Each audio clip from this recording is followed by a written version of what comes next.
7:29, I'm going to call it. All right, I'm calling the ball. Everybody set?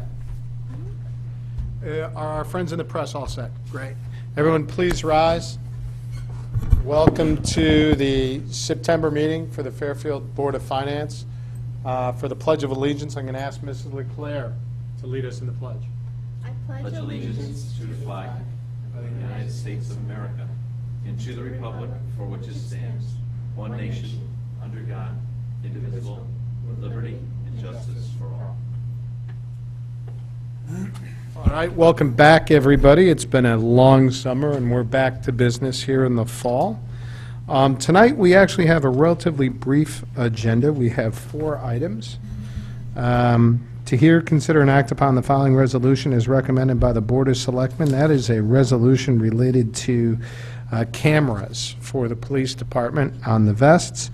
The second one is transfers from the general fund contingency for contracts that have been settled to the various line items. The third item is approval of the minutes, and the fourth item is any communications to this board. I have a couple things to talk about, and that's that. Is there anybody who has anything else at this point in time? Seeing none, we'll go right to item number 1. This is a lengthy description.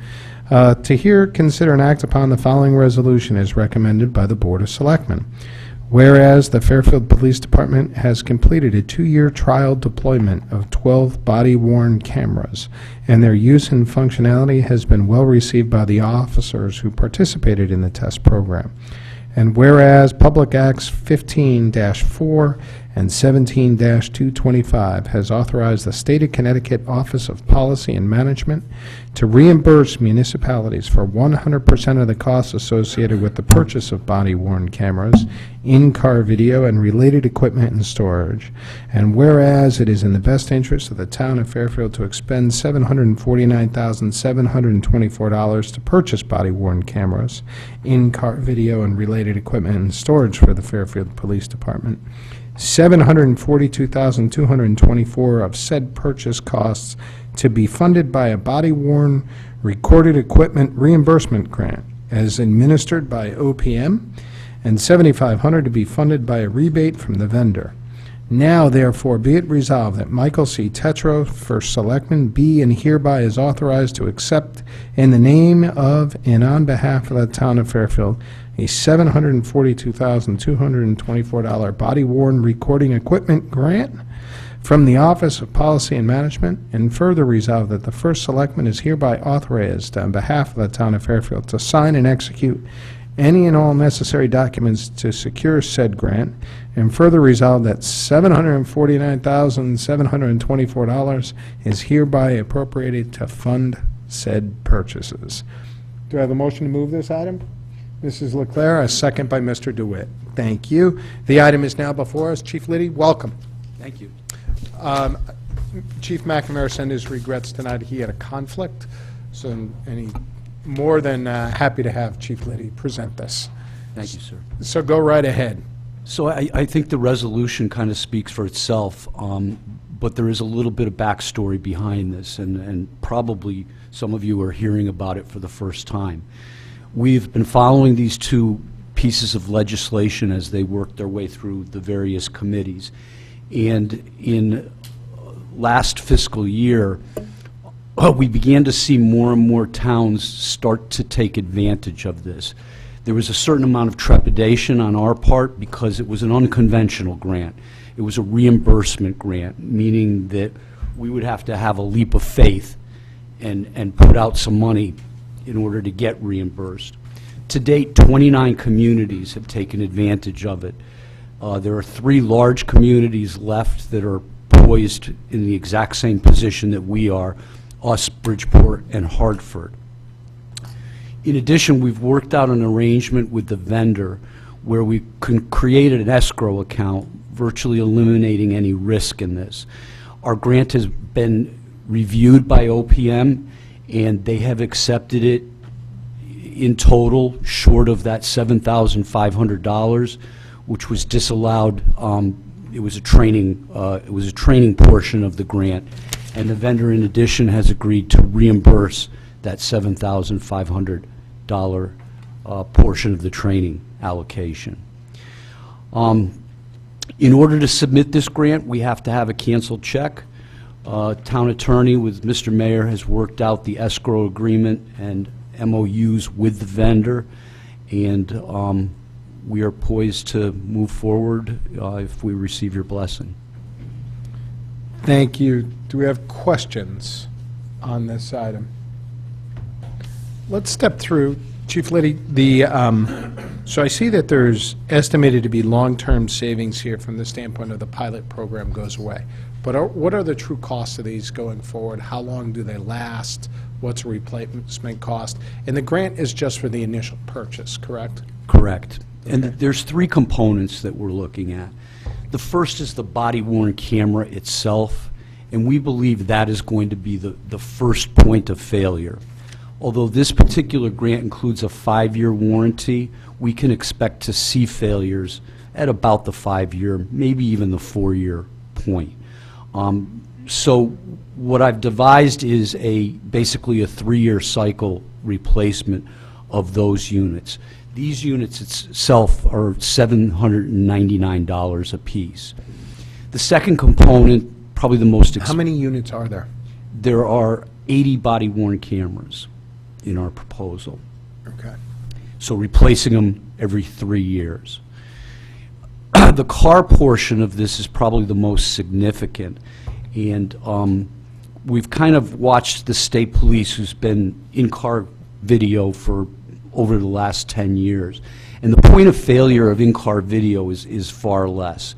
There's not a lot of moving parts. The only time that it's vulnerable is when you're decommissioning a car and moving the equipment to the next car. So you would move it from car to car, so because you got rid of a car doesn't mean you need to get rid of it? Correct, correct. So the state police is seeing about a 10-year cycle on those particular units, and we're putting the exact same equipment that they have tried and tested for 10 years in their cars. So we're pretty confident about that. The last is the storage component. The OPM grant would pay for only 1 year of cloud storage. Cloud storage would be our preferred option, but it is unreasonable for me to come before you and ask for that. I have 12 units deployed right now, and I'm paying $15,000 a year for cloud-based storage. They do allow for in-house storage, the grant, and so our proposal is to purchase servers, cost being about $77,000.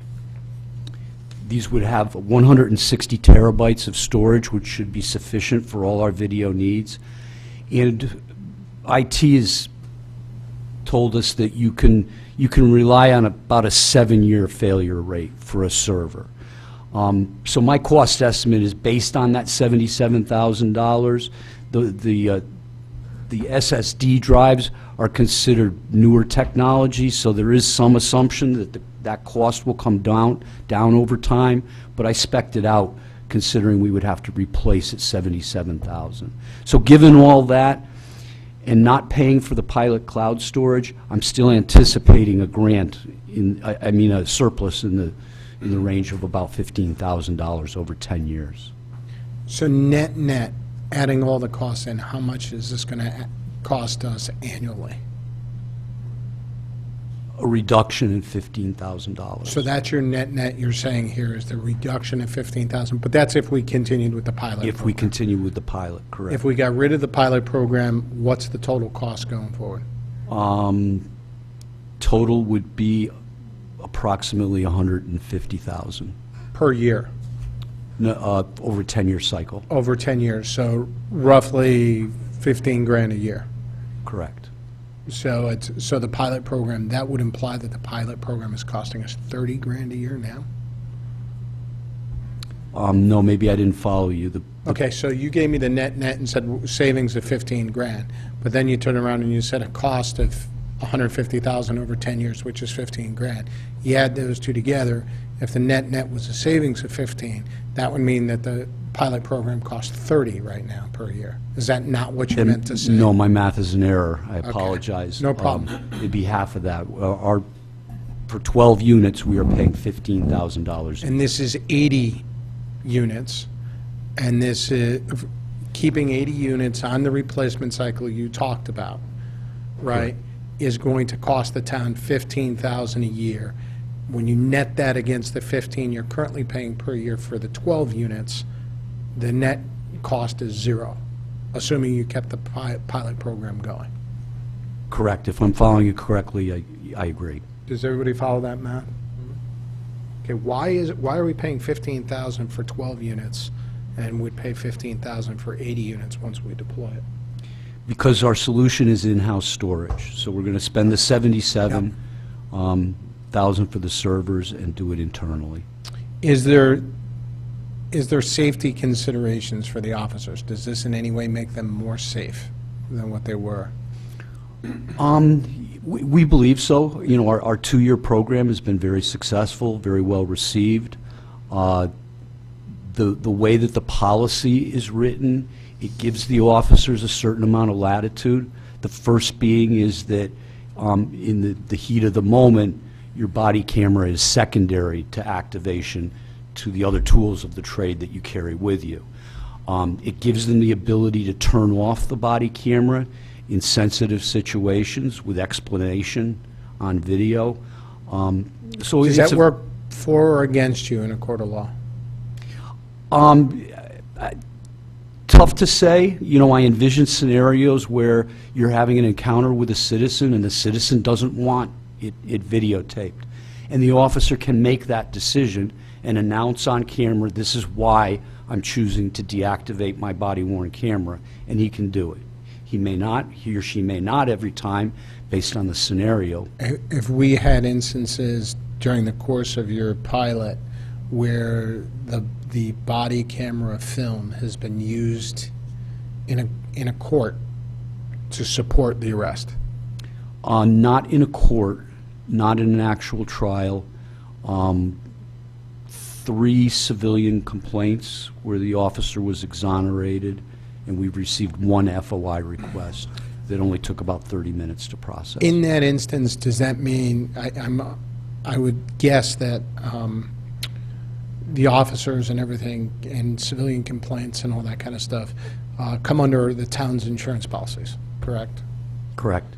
Is there any savings with our insurance policies due to the fact that we have these cameras?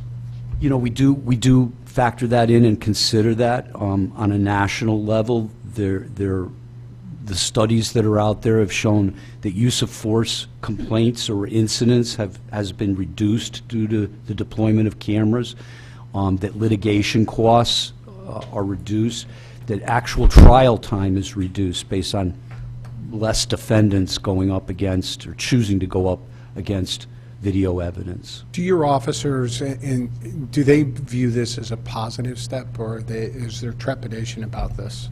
The vast majority. It's still a little bit of a newer technology, and there are some reservations. I found that newer officers embrace it completely. Some of our seasoned veterans, it's a new trick and a new game, but there's no strong anti-body camera sentiment within the agency. Okay. Questions? Mr. Mottola? So how many citizen complaints do we get filed against us during an average year? Do you know at the top of your head? Oh, I think last year I took out 12 cases. Okay. All right. This is a voluntary program, right? We didn't want to do this. We don't have to do this. Correct. Right. Okay. Right now. Right now. Is there legislation that you're aware of or pending that's being thought of that eventually this is going to be mandatory, or do you just not sure about that? That is my great concern. So the legislature has enacted 2 pieces of legislation. In the first one, they mandated all 800 state police officers, you will wear body cams. In the first year, they offered it to municipalities funded at 100%, which is the moment in time we sit. This fiscal year, it's funded at 50%. So I do have great concern, and it's kind of why I jumped into this, that it would be very easy for them to say, hey, this is now a mandate. We offered you it at 100%, and I'm surprised that there's quite a few communities that have not Right. gone in on this. Okay, thank you. Other questions, Mr. DeWitt? Thanks, Chief. The storage, is there a minimum amount of time that we would keep this data on record? That we're required to keep it on record, or? Correct. By policy, we would keep everything 90 days, and it would auto-purge at the 90-day mark. And then anything that's flagged becomes evidence, arrests and things of Gets court. segregated from the... Segregated, and then it follows the normal rule of evidence. Judges, through litigation, tell us when it's time to get rid of the evidence. Right. So how does this data get downloaded from the cameras? Is it a wireless thing, or does a police officer have to come in every night and hand it to somebody? First off, each officer will be given their own body camera. And there are several avenues. They can walk into the building and it's a Wi-Fi setup so it can automatically download. They can cradle it in a cradle that we'll have strategically placed throughout the building, and they can offload at that time.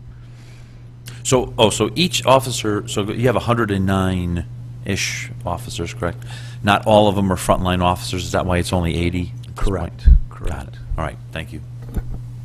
Anybody else?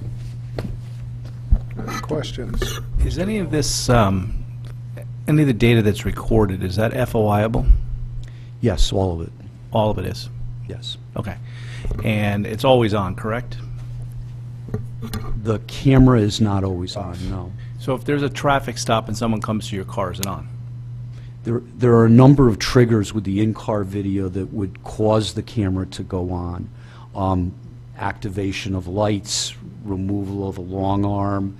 Actually, we can configure it any way we want. If the speed of the vehicle goes over a certain amount, it would go on. Or obviously, the officer turns it on. Once he activates it, it backs up in time 30 seconds for the video portion, not the audio. So if something happens in front of you and you hit the button, you're back in time 30 seconds, hopefully capturing the beginning of whatever event you're working on. On normal traffic stops, is it on? On normal traffic stops, it would be on because of light activation, light or siren. Okay. So when that's on, no matter what anybody says, they're being recorded the entire time. Correct. No. You had indicated You- that you- they can be shut off. But they're not turning it off, are they? Yeah, they can. They can. They can elect to turn it off, but they have to make a Are they going to be proclamation. turning it off? I envision scenarios. I mean, there are times by policy that you're going to be required to turn it off in juvenile sensitive cases. But I can see a citizen approaching me and saying, I'm really not comfortable. I just want directions from you. Would you mind turning your camera off? I could see an officer accommodating that. When an officer approaches your car and says, do you know why I pulled you over? It's probably going to be on, correct? Correct. Okay, and that's going to be evidence in court against that person. Correct. Okay. I think there's going to have to be a notification out to our citizens somehow that there's a change here, because they might not know they're being recorded. In most of Connecticut, under Connecticut law, both parties have to know that they're being recorded at all times.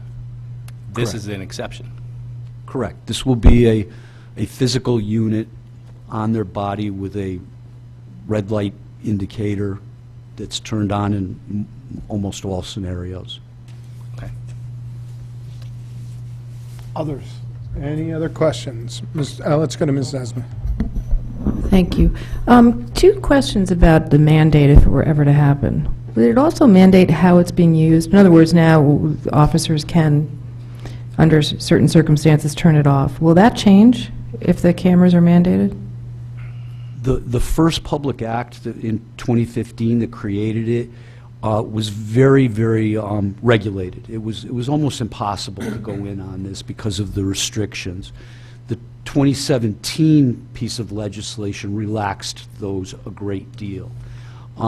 Could it change? It's changed once already, yeah. It could absolutely change. And if an officer kept the camera on at a sensitive time when he or she should have turned it off, can you manipulate the data? Can you delete, or is there some other way to expunge it? There are ways to redact. And it's probably one of my greatest fears with this project is redaction can take it's time consuming. So yeah, there are things that will allow our administrators to go in and redact faces, redact conversations if deemed appropriate. The average officer wouldn't have that capability, but before an item went to court or was released through FOI, it would have to be reviewed by somebody who had the capability of redacting, as we do with reports right now. Thank you. Sounds like you're looking at how to get out of a speeding ticket or something. Go ahead. So you mentioned a few minutes ago that there is a policy in place on how to use these, is that correct? Correct. That's the Fairfield Police Department policy? And required by statute to model the state police policy. Okay, so our policy gives guidance to police officers on how to use these devices, the circumstances, when to use them, so on and so forth? Correct. And that's modeled after the state policy, state police policy? Correct. Okay, thanks. And I just want to reiterate something that you had said, just so I make sure I understand what you're telling us. You're saying that, hey, right now this is 100% reimbursable through the state. It is not mandated presently. This is a voluntary program that Fairfield has done a pilot on for the last number of years. However, there are scenarios being discussed where this will become a mandatory program for law enforcement in the state. Conjecture on my part, but I can see a scenario out there where Or you can see a scenario, or are you hearing it talked about? Just I have been to Hartford and listened to some pretty poignant discussion along body cams and the need to mandate. by the legislature. Correct. Anybody else? Yep, Mr. Walsh. What is the reason for the officer to be able to turn off the camera? Why wouldn't it just record everything? And then because you have the ability to redact, say there was a child involved, you certainly have the ability if someone wants to make a request to redact. And where I'm going with this, I guess, is there a possibility of liability for us if an officer turns off a body cam at a sensitive time, and all of a sudden one of our perpetrators ends up injured? He's on the camera beforehand, he's not injured. He now comes back, he is injured, and the body camera was turned off voluntarily by the officer. I absolutely see a risk in that scenario, but I also see those unique possibilities where, for whatever reason, it is inappropriate. Sexual assault investigations, during sensitive moments of those investigations. And again, it's designed where the officer, before he turns it off, has to explain the reason on camera why he is opting to turn it off. So, yeah, I think that the times that you choose to turn it off should be and will be few and far between. There are those occasional exceptions where it may be the prudent thing to do. And I don't want to make your case for you, but I think for the benefit of Mr. Walsh, who I think walked in just after the commentary that you said that there were 3 incidents in the last couple of years of quote-unquote excessive force that were thrown out based on the video camera. Am I saying that correctly? There were 3 citizen complaints. Neither of them involved physical force. They were just Complaints. very routine complaints about demeanor.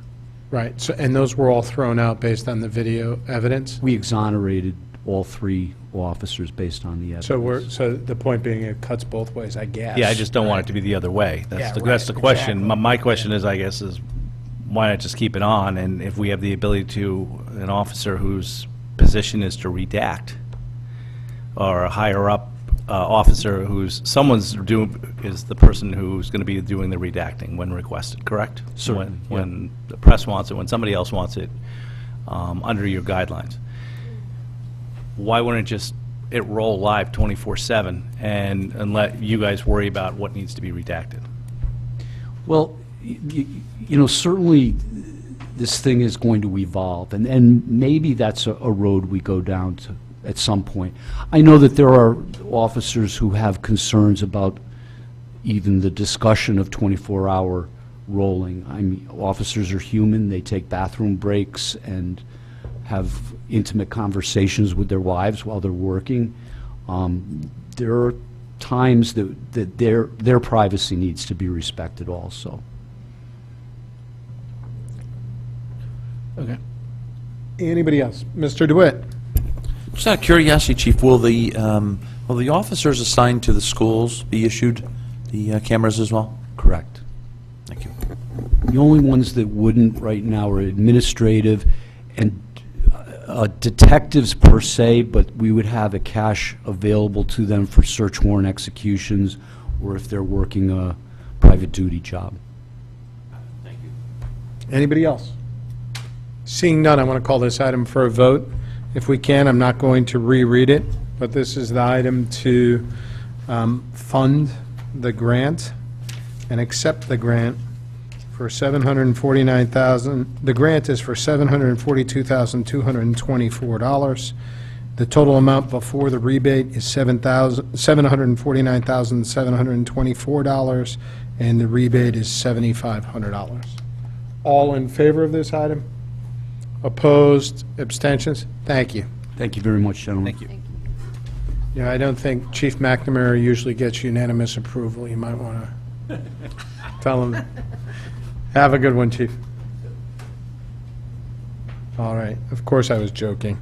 Item number 2 on the agenda this evening, to hear, consider, and act upon a request from the Chief Fiscal Officer to transfer $804,410 from the General Fund Contingency Account to various accounts per the attached schedule, which was in our packet, in fiscal year 2018, the one that just closed, for open contracts, and $78,918 from the WPCA contingency to various WPCA accounts per the attached schedule for fiscal year 2018 for open contracts. These are employment contracts.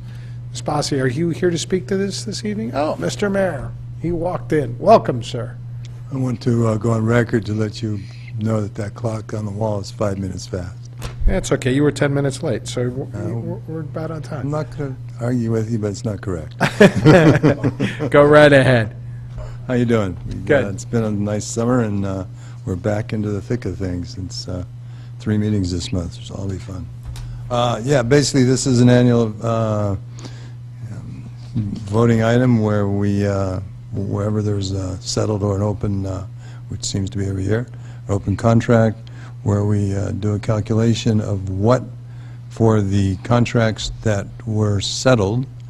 Let me back up one sec. At the end of every year, when we set the budget, at the beginning of every year when we set the budget, we have a contingency fund. We put in that contingency fund the amount of dollars that we think will be required based upon contract that are concluded during that fiscal year. Any contract that's open, hopefully that'll all be concluded, but it doesn't work that way. So then at the end of the year, we go through the where contracts have been settled, in this case DPW. The calculation is done by HR and reviewed by internal audit, and payments are made out, retroactive payments are made out, and current year payments are made out, and that number comes out of the contingency account.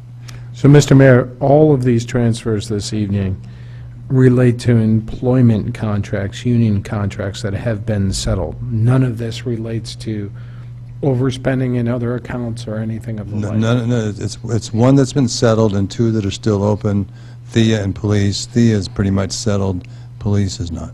Why are we transferring them before they're settled? Because we I thought need we to... typically wait till after, no? No, we transfer, we pay them after settled, but we need to record the amount in the expenses that we think we're going to... Yeah, but in the past, we've left it in contingency, I thought, and then, We put it in contingency for the following Understand. year. Yeah. This is for the past year. yeah. This is for the year ended June 30. Okay, so you're saying we've done this before where the contracts have not Correct. been settled. So some of this is an estimate. Correct. Okay. Questions, comments on these transfers? What's left in our contingency after this? You know, I should know that number because, but I had too good a weekend. Oh, actually, yeah, after all the transfers out, zero. Explain that. Are we under accrued in contingency, or are we properly funded? And why is it zero? We usually have some left over at the end of a fiscal year. I could explain that, but I think Caitlin probably has a better, quick handle on it. There was. Knew you were going to be dragged up here at some There point. was an under accrual and, anyway, Calvary's multiple arrived. number of things. We never leave anything in contingency. We move it over to accrued salaries. So what this does, this is all budgeted in fiscal 18. I then move it over to these various departments. I debit the various departments, and I credit my accrued salaries. No, I understand, but in the contingency account every year, right, there's the part for the salaries, for the unsettled contracts, but there's also the over and above part, There's a miscellaneous for other stuff that comes up. smaller in- stuff. Yep. What's left in that? This zeroes out the whole contingency account. Which would imply- 31,000 came out for the ECC move earlier on in the fiscal year. That's about the only thing that came out. And I think the normal contingency is, like you said, there's two pieces to this contingency account. There's the contracts and there's the normal. The normal was about 500 or so. And we're using that up with our movement of this contingency due to the fact that 919 was budgeted to be used this fiscal year in the I don't budget. understand. What do you mean, what was budgeted to be used this fiscal year? I'm sorry, you just lost me. 919 in the beginning of, for our budget for fiscal 18, 919,000 was budgeted to be used for open contracts. 18 or 19? What was in the contingency for open contracts? I guess where you're losing me is every year, now we do it in private executive session and all that, we have a piece that's for unsettled contracts, and then we have the general piece, right?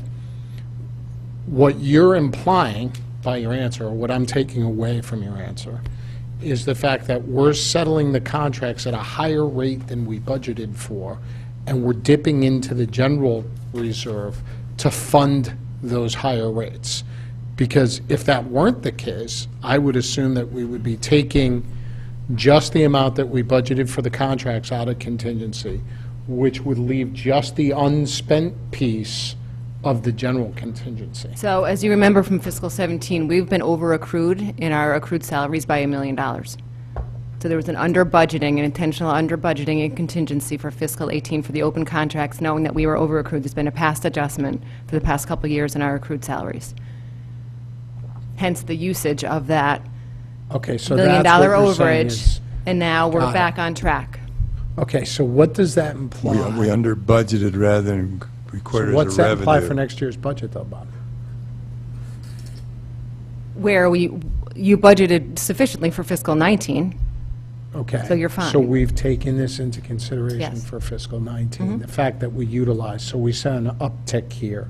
I'm just trying to step through this process. No, you're clean now. We knew we were over accrued. Mm-hmm. And I think that things, I don't know where they settled compared to budget. I think a little bit more favorably, correct? Actually, things settled pretty close to what was on budget. We also had the over accrual that we budgeted to help reduce the tax base last year had a glitch in it. We didn't have as much reserve as we thought we had because we had in the calculation of one of the reserves, they hadn't applied. You know that multiplier when we go through the years? One of the multipliers hadn't been included. So that took a little bit of the money as well. All right, next question, just as it relates to this, I'm sorry, Chris, then I'll go. we're finishing up the audit. Now, I know the audit subcommittee just met. You're not finishing it up, you're starting it and all that. Have there been any surprises overall from where we thought we were going to end the fiscal year to where we did end the fiscal year? I know it's ongoing, but you said that, hey, we're going to have an overage, right, a surplus? Yeah, basically, you're taking all the fun out of our quarterly review. Yeah. Well, I just want to know, because we're using up the contingency No, here. no, the quarterly review is going to be very interesting from this perspective.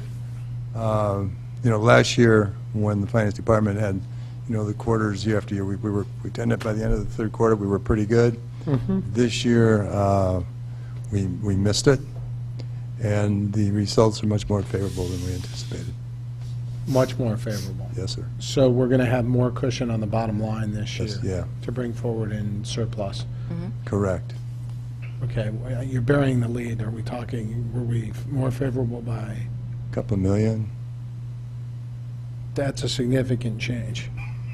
Yeah, it's It's more than a Yeah. rounding error. there's Let's hope. there's $400,000 to $500,000 in vacancies, because there's when we've evaluated that, I think we figured out where HR didn't pick up some numbers, so hopefully we'll pick them up correctly this year when we go forward. The taxes came in a little bit better. The taxes came in for the first year ever, we actually, on current year taxes, realized over 99% on the real estate side collection. And the DPW came in with a $700,000 savings. For what? From operations. What was that due to? It seems to be scattered, haven't fully, we're scheduling a meeting. I know Caitlin's Okay. talked with Scott more than I have, but it seems to be scattered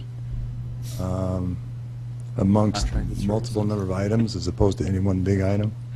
So I guess when we were talking about their budget this year and Included that the money. cuts and restoring money, they really didn't need all that money, did they? No. No, had I been aware of this, if you remember, I came to the board with the savings, with the, to bring forth the idea of using some of our savings from the other operations to do some more paving. And had I been aware of this, I would have probably spent it on Should paving, because and I know- it's and I'm- yeah. inside their own. Should somebody inside their own over there have been department. aware of this, Bob? Well, that's why we need to meet with them, because, Caitlin does an excellent job pulling together all the data for the quarterly stuff, but we obviously have to depend upon what we get from the department heads. She massages it and vets it extremely well, and I look at it, of course, also. But this just came as, like, Yeah, because we had a lot of discussions about paving Yeah. and underfunding it and all our issues, and now you're returning so much. yeah. I mean, it's nice to return money, but it's almost as bad to not know why you're under as it is to not know why you're over. It shows a Well, I lack think of Scott's going to control. put together a list. I think Yeah, some of it we're- has to do with his vacancies. So as a result, it wasn't just a vacancy line, you saw favorability, and there's other line items like maintenance for supplies and stuff like that, that possibly, because due to the vacancies, that wasn't spent as a result of that. But he's putting together a list of those items. That was 700,000? Was that the figure? I mean, it's a rough number you That's guys a are rough- working Right, with. right, and it's, yeah, and it's. I'm you- jumping ahead, but it was. Yeah, Yeah, no, no. yeah, and, theoretically, you'd think that if you're not spending money because you have vacancies, you'd be able to project that, but, a lot of this kind of analysis is new to the department heads, but no, we've scheduled, Caitlin's talked with them, we've scheduled a meeting with them, and, by the 26th, we'll know exactly all the detail, as best we can. I'm going to go to Mr. DeWitt. Thank you for being patient, then I'll go to Mr. Brown. You're good? I've forgotten what I was asking after I heard we got $700,000. Yeah, Okay. Mr. Brown, did you have something? The department heads meet with you quarterly, right? correct. So you would think that's 4 times a year that this would come up.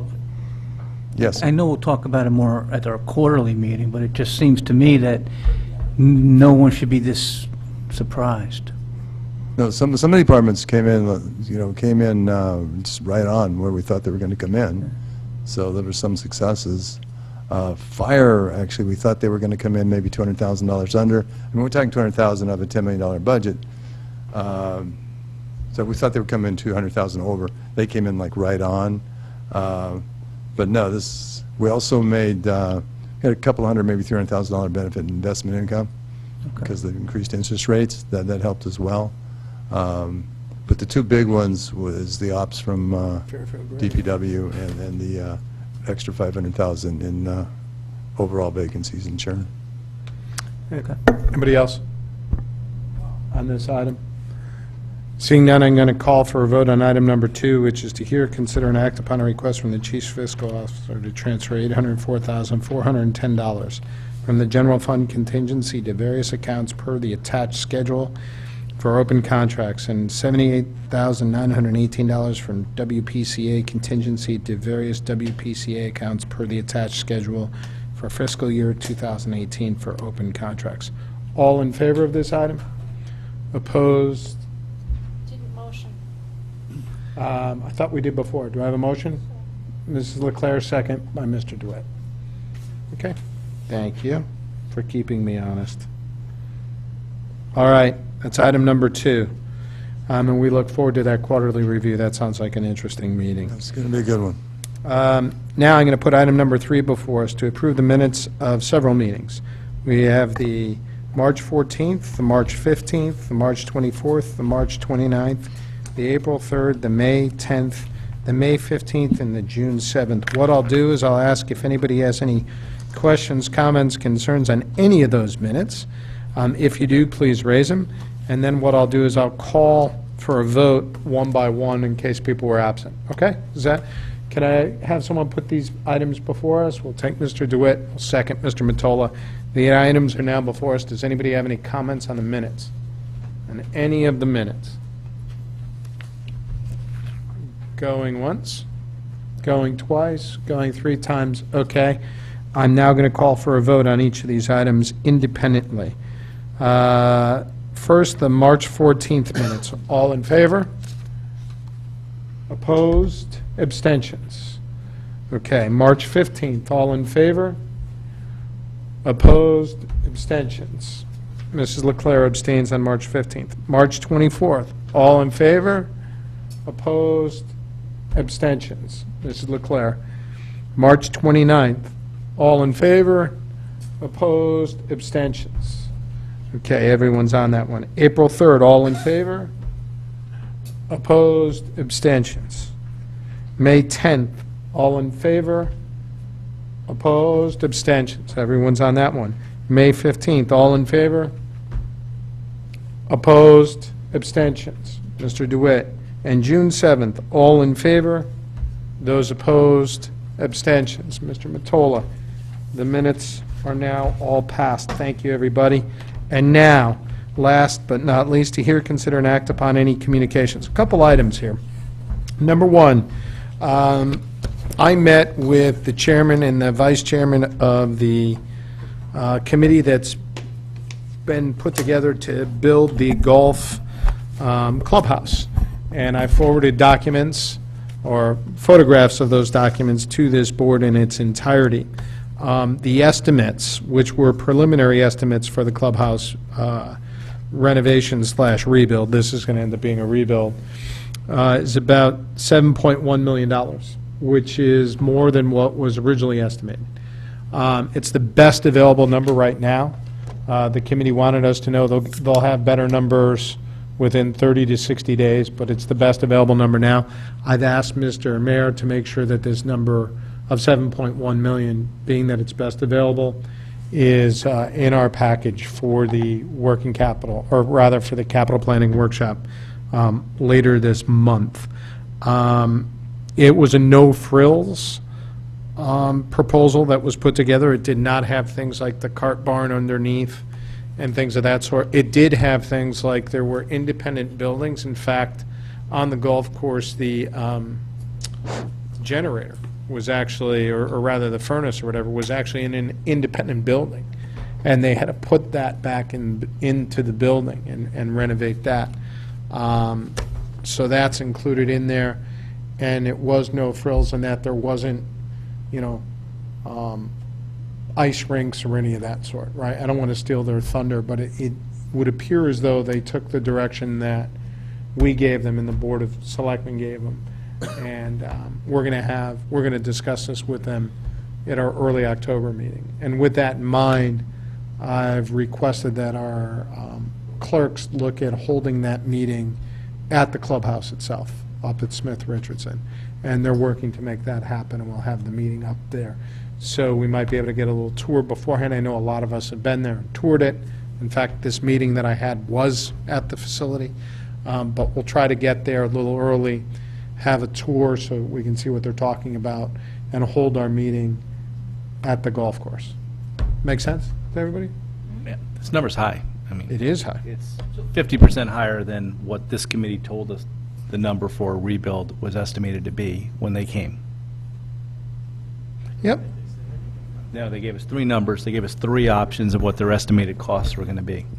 And the highest was the number with the cart barn underneath, which they've now done away with, so that option's just off the table.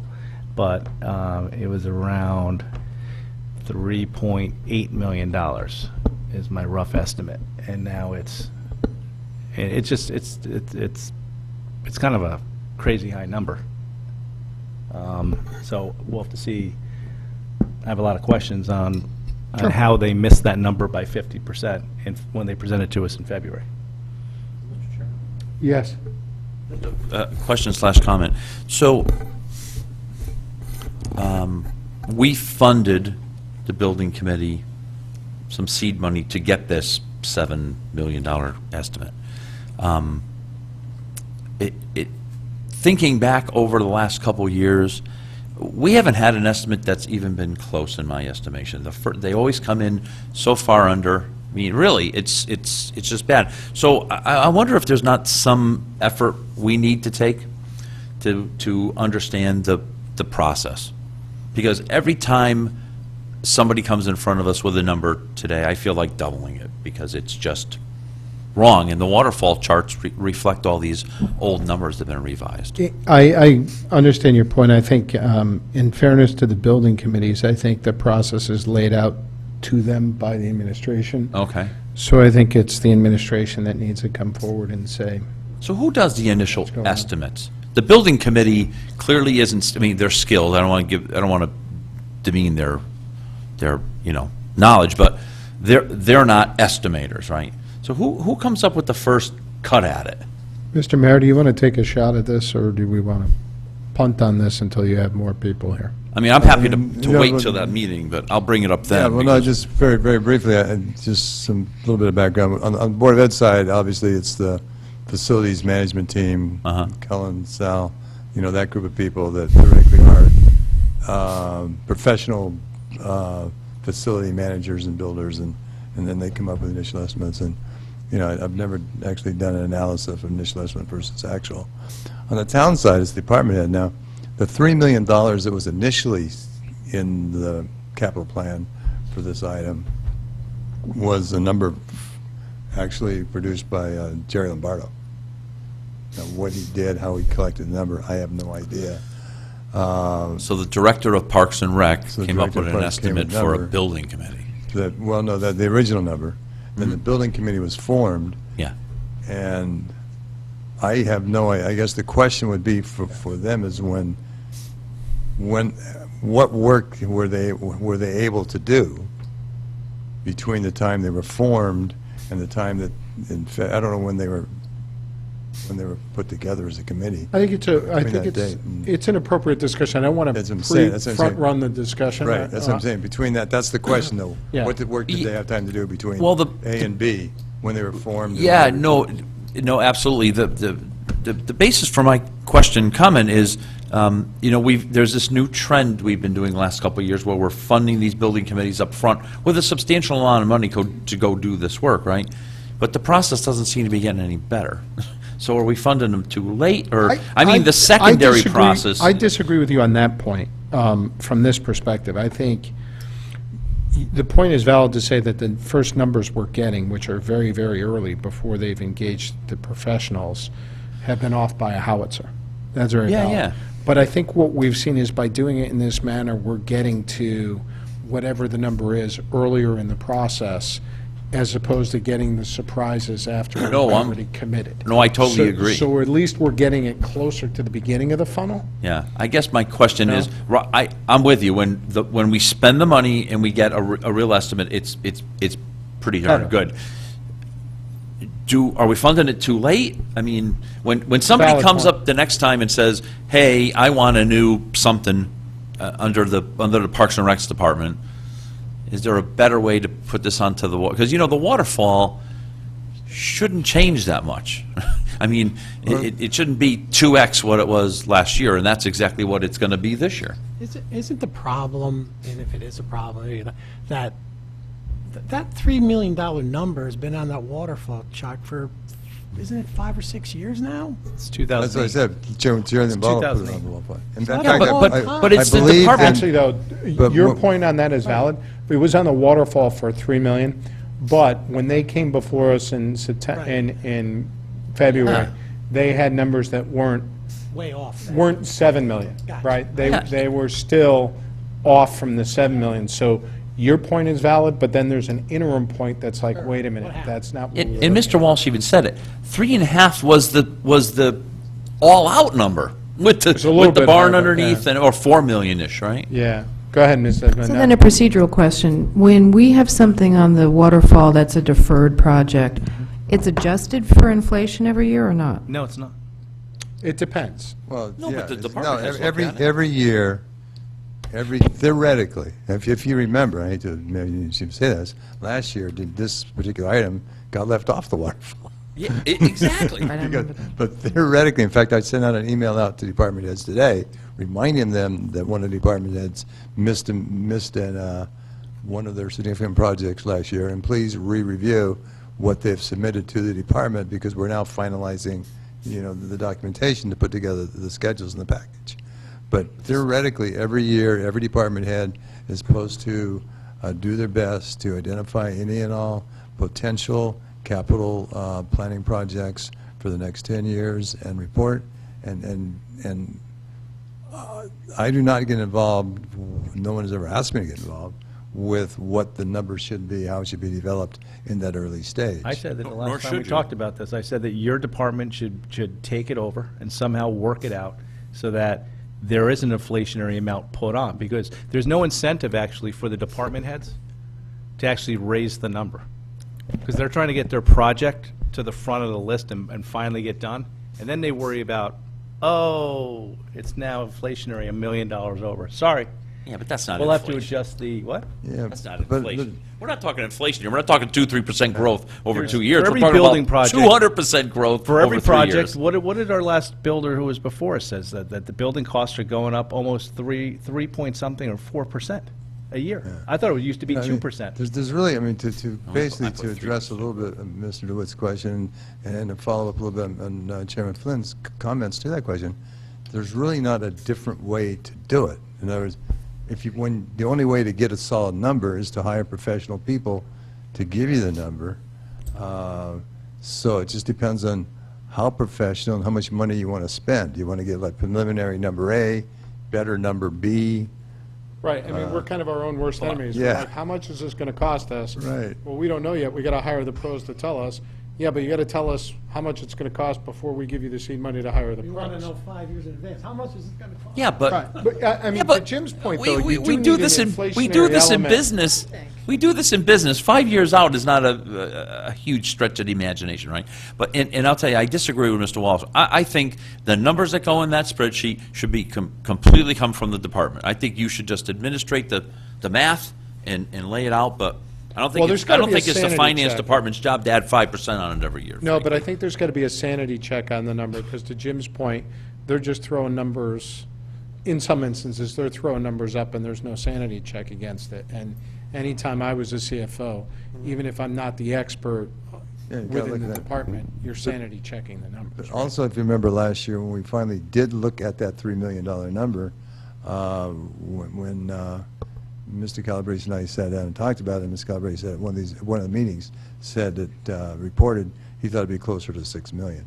But then the building committee came in after that and came in with the numbers that Mr. Walsh is now quoting. Yeah. Where did the building committee get those numbers from? That was the question I'm saying, you got to ask them. They had to. Well, they but any building have committee building experts on that. They have a couple of building experts Yeah. on that committee who do commercial buildings. So I'm not sure whether that person did it, whether they had a preliminary conversation with some architects. I'm not sure. Yeah, so, The 3 or the 7? in this committee, I mean, with all committees, we need to check out this process. Yeah. We need to understand it. It's, look, they're never over. They never come in and go, hey, guess what? We saved you money. It's going to be 4 million and not 6. Yeah, I mean, the process is somebody makes a decision that something is worthwhile to at least investigate. Yeah, Yeah. For your waterfall, you'd And rather then- be over. Then you put together the work, and then it's this board's responsibility to say, okay, we thought it was worth looking at, but that's way too much, I ain't gonna fix it. Yep. See, that's what I keep know, I keep feeling like you we're know- going to propagate that $3 million number right to the point where we're just a little bit pregnant, and then we got to go in for 7. If it's a waterfall, I feel like you want the number to be 7, and then tell you it's 6. Yeah, no, The waterfall should be a higher number then, right? That's the way it is in business. I mean, All right, now, and I don't want to cut it off, but I do want to have the building committee here. I appreciate. That's October's meeting. Yeah. So the other thing, I wanted to bring that up. The other thing is, we had to move the capital planning workshop up a day from Tuesday to Monday because of the Jewish holiday that we forgot about. So we moved it to Monday. 8 out of 9 of us can make it that day. I appreciate that. My apologies, Mrs. Leclerc has a conflict and probably can't make the meeting. Thank you. We didn't have a choice, and it's right to do that for the holiday. And then Tuesday and Wednesday were out because of the holidays, so I'm glad we did that. So that notice went out today. Can I just ask you one question? Yeah. When Jen asked about the availability, I said yes, but when it came today and she said that it was where it was going to be, and it's going to be in the first floor conference room of Sullivan Independence Hall. Yeah. The conference room is so damn small. Yeah, I was And- going and to if there's comment on that any as members well. of the public come or whatever, I mean, we normally get people at this thing, let alone the presenters. Yeah. I mean, it's going to be, It was a follow-up point. I agree. is there another Can we look at it location? and see if there's somewhere else we can hold it? Yeah, I we thought it certainly was- can do that. I don't thought think it was there's anything second on- floor conference room, not No, first first floor. floor. First floor. It is sorry. first floor? This is first floor, which is bigger. We've held meetings in the first floor conference room before. I they're don't held. think there's Not the anything. capital, first of all, they are, Oh, this is the capital planning session. yeah.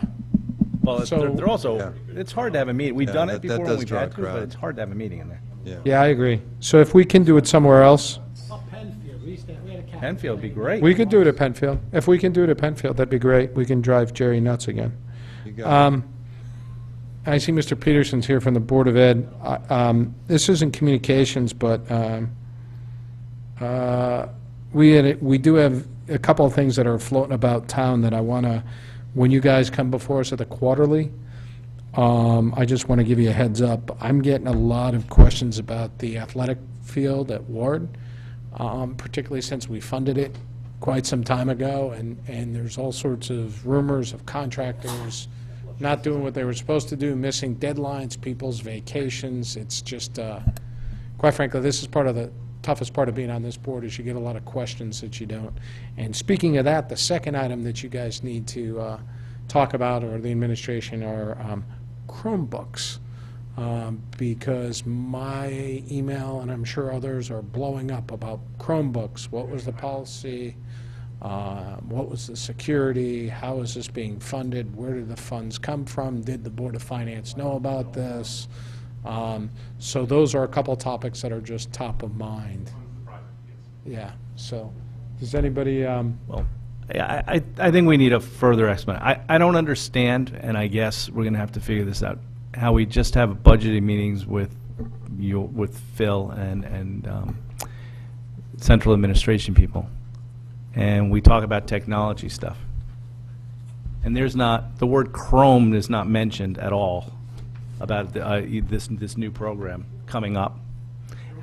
Yeah, please, that'd be good. Thanks, I appreciate that. yeah, and Thank by you. the way, I don't want to put you on the No, and you're not, spot, and I know you Phil probably doesn't like the fact that you're going to be answering questions for the board and all that other stuff. That's what I do. Jeff Peterson, Board Yeah, of Education. Jeff. Thanks, Jeff. Sure. So it raises some questions, at least for me, that do we need to actually change our process during the budgeting process with you? Or are we not digging deep enough? Do I need to bring you guys in for 2 nights for like 8 hours, and I'm just not asking specific enough questions? Because how does this Chromebook thing, which was obviously fully being vetted, Yeah. discussed, probably purchase orders being put out to have these things put on people's desks for the end of Well, I mean, August? in fairness, there was a change over the summer that I think we on the board were aware was a possibility, but was not the headline news about. And the decision to purchase Chromebooks was something we did talk about at some length during the budget process. The original plan was to roll them out as in-classroom aids, where teachers would have recharging carts in their classrooms. But the superintendent did say at one point that the teachers were pushing back a little bit against the notion of having these large carts in their classrooms, and can't we just do it as a send home? And over the summer, we on the board were informed that change was in fact made. So I think this is one of those things that kind of fell into the news vacuum over the summer. We had a lot of questions. The board had a lot of questions, and we were going back and forth with the administration about that. You know, I know that they tried to make you know, a fair number of announcements over the summer, but the feedback that we've gotten, I think, was, you know, probably that was maybe not as detailed as a lot of parents would like it to be. And I know that they're doing, I know at Ward, I'm sure that this is true at Ludlow, they're doing a 1-hour session for parents before the open house night on Thursday at Ward. So a lot of questions I think for parents will be answered at that point. But again, like from my perspective, this is a thing that we had been talking about. I think it just didn't rise in the discussion with this board to the level that, you know, may have drawn a lot of attention to it. Mr. Mottola? So, I really kind of dug into this because I was not too happy about that, and having a freshman at Ward, I was really unhappy about the turf field. And I guess the good news is it looks like they're doing work on the turf field. I reached out to many board members about the Chromebooks, and I got to be honest with you, most of them were surprised about this. The Board of Ed members, and they had genuine concerns, and I think they're going to have a meeting in September where they're going to ask a lot of questions on this issue on the Chromebook. So I guess what I'm saying, Mr. Walsh, is I think my concern is not necessarily directed to members of the Board of Education on this particular issue, that's all, based on my conversations with them over the last couple of weeks. That's I've had one conversation with the Board of Ed member who said, that person said they had no idea about these Chromebooks. None whatsoever, zero, zilchy, nothing. You might say you had. I'm just telling you what I heard. I'm trying to synthesize the board's position. Okay. You know, I have an individual opinion on this that I'd be happy to discuss individually, but you know, in my conversations back and forth with board members, I think there was a kind of disparate level of knowledge about what was going on. Some people felt like this was not a surprise. Some people did feel that it was more of a surprise. You know, I think the big thing that was the largest shift in what we expected was not that the Chromebooks were coming out, but that they were coming home with the students. That was, I think that was, again, a thing that was discussed, you know, not at the largest, most prominent point in the discussion. It was, you know, when we were talking about it in the spring, it was more, here's the money that we're trying to use to pre-purchase Chromebooks for this new technology curriculum that we're working to implement. So, I mean, again, it was difficult over the summer. We had no regular meetings until last week of August, and then we had a lot of questions for the superintendent. And I think, and the reason I brought it up isn't to dive deep into your stuff, although it's troubling in certain aspects. It's that in the absence of a crystal clear story, rumor and innuendo is all over the place. No, and that's fair. And I And think I'm that, getting a lot of phone calls from people saying, where did they grab the money from to do this if it wasn't budgeted, right? And then that does get into, it puts members of our board in a tough spot when you're in the middle of Stop and Shop and somebody's saying, yeah. how did you drop this cashier, did you guys know about it? I've had those And same conversations, and I Right. do think that this is productive if this is an area where you feel that you're underinformed and we Right. have more questions about how this became a concrete plan, that we can talk about it now before budget season Right. and see if there's any Well, holes that we especially can when they're patch. when they're new initiatives that are significant capital outlay, and then they're going to be repeated capital outlay. You know, I go back to, I want to say a decade ago, maybe it wasn't that long, but there was a whole controversy over smart boards, Whiteboards, yeah. right? How are they going to be funded? Who was going to get them? Was it the PTAs? Was it the schools? Are the teachers going to be required to use them? Are they going to be trained to use them? What's it going to be? What's the replacement plan going to be? And we spent ad nauseum meetings on smart boards and trying to figure all that out just to understand it. Yeah. Well, I mean, I will say, with regard to the Chromebooks are already, prior to this implementation, have been widely used in the grades that they're being used in now. Just, not individually issued Right. take-home. So, my take on that was that they were trying to leverage their experience using Chromebooks in the curriculum with this broad implementation. Right. No, I get it. The question came to me is, there should have been some discussion of $2 million worth of Chromebook purchases in our budget. How is, I believe it's much lower than that. okay. Yeah, I haven't heard that number.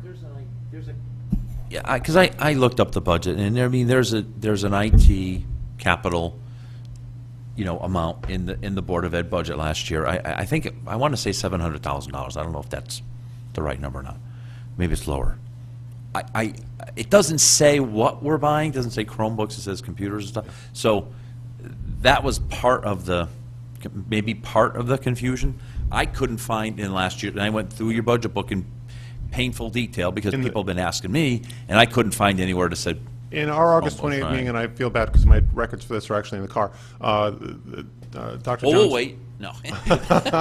Well, Dr. Jones did break down the number of machines that we purchased and the cost per machine, which is relevant, and which we can talk about at a future meeting here. I have No, those numbers on let's it. just make sure we're all on the same page as to Yeah. how this happened and where, and particularly, you've got a bigger problem if members of your board don't think that they were aware, or that, that's kind of a governance problem that you guys have, Understood.